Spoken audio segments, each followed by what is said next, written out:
সাহিত্য ও সংস্কৃতিতে আমাদের ছোটবেলা থেকেই শেওড়া গাছকে ভূত প্রেতের গাছ হিসাবে পরিচয় করানো হয়েছে। আবার এর পিছনেও যথেষ্ট কারণ রয়েছে। এই গাছের অসংখ্য ডাল ও পাতাগুলো একসাথে জোপালো হয়ে আছে।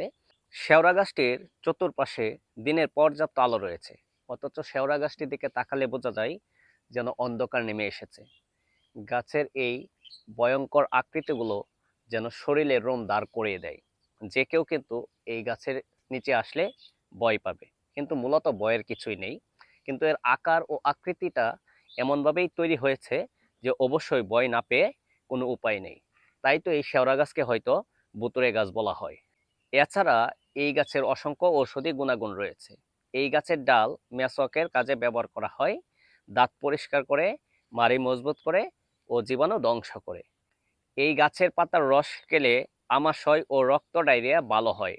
তাছাড়া এই গাছের বাকলের রস ব্যবহার করে ফাইলেরিয়া রোগের ফোলাভাব কমানো যায়। এই গাছটি উপমহাদেশে যেমন বাংলাদেশ, ভারত, শ্রীলঙ্কা, মায়ানমার, নেপালের জঙ্গলে প্রাকৃতিকভাবে জন্মে থাকে। আর এই গাছটি খুবই শক্তিশালী, যা সকল প্রতিকূলতায় টিকে থাকতে পারে।